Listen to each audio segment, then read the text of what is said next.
Imagine sitting at a table where the king's feast includes a whole roasted peacock, feathers and all. Well, today, you're scrolling Uber Eats for a double cheeseburger with extra fries.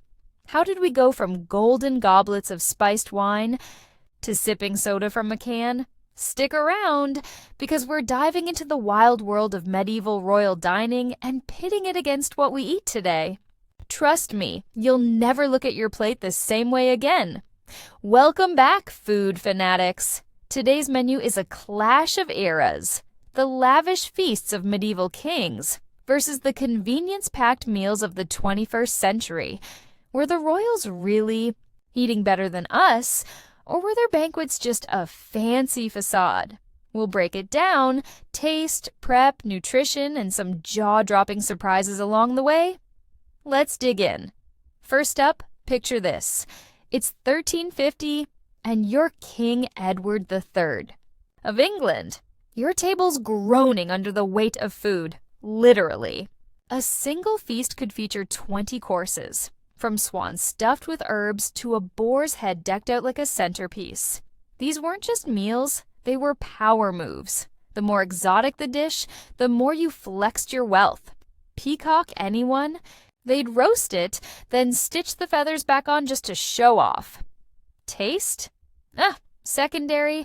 It was all about the spectacle. Now, the flavors? Heavy on the spice. Think cinnamon, cloves, and saffron drowning everything. Why?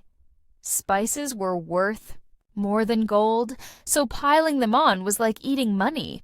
Your average medieval king wasn't munching on bland porridge. He was chowing down on venison drowned in a sauce so thick you'd need a shovel. But here's the kicker.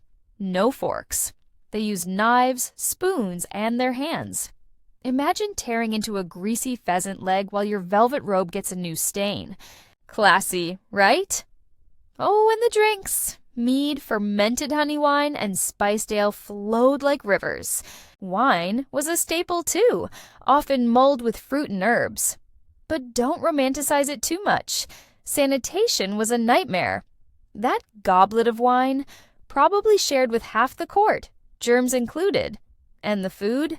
Cooked over open fires with no refrigeration. One wrong bite, and even a king could be hugging the privy for days. So, if you're loving this royal food dive so far, smash that like button right now. It helps us keep bringing you these tasty history lessons.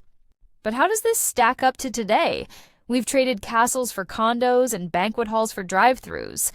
Let's jump to the present and see if we're really eating better. Or just faster. Fast forward to 2025. You're hungry, and in 15 minutes, you've got a pizza at your door or a poke bowl from that trendy spot downtown. Medieval kings would have lost their crowns over this speed. Today, we've got options galore. Burgers, tacos, vegan smoothies, you name it. No need to. Hunt a deer or pluck a swan. The supermarket's got your back. Taste-wise, we're spoiled. Salt, sugar, and fat are engineered to hit every craving. That medieval spice flex, we've replaced it with precision. Think truffle oil or sriracha on demand. And tools? Forget the dagger and spoon combo. We've got air fryers, blenders, and microwaves. Prep time's slashed and cleanup's a breeze. Nutrition's where it gets wild. Kings ate big, but their diets were a mess. Tons of meat, bread, and not much else. Scurvy wasn't uncommon, even for the elite. Today, we've got kale salads and protein shakes, but also a fast food epidemic. Obesity's our dragon to slay, while they battled famine. And sanitation? We're washing hands and shrink wrapping. Everything. Medieval cooks would have called it witchcraft, but let's be real, convenience comes at a cost. Ultra-processed snacks and soda might be quick, but they're not exactly royal fuel. Kings didn't have to worry about trans fats or high fructose corn syrup. Lucky them. So, who's winning this food fight so far? Hang tight. We're not done yet. Oh, and if you're hooked on this tasty showdown, hit that subscribe button and ring the bell. We've got more epic comparisons coming your way. Time for the ultimate throwdown, medieval kings versus us. Let's break it into rounds. Round 1. Variety. Kings had game meats and exotic birds, but their veggie game was weak. Think onions and cabbage if they bothered. We've got the world on our plate. Mangoes in winter, sushi on Tuesday. Point. Modern era. Round 2. Taste. Medieval food was bold but sloppy. Spices masked sketchy meat, and texture was a gamble. Today we've got flavor science. Crispy fries, creamy gelato. Point. Us again. Round 3. Health. Kings ate like, well, kings. But no vitamins meant rickets or worse. We've got nutrition labels, but also junk food traps.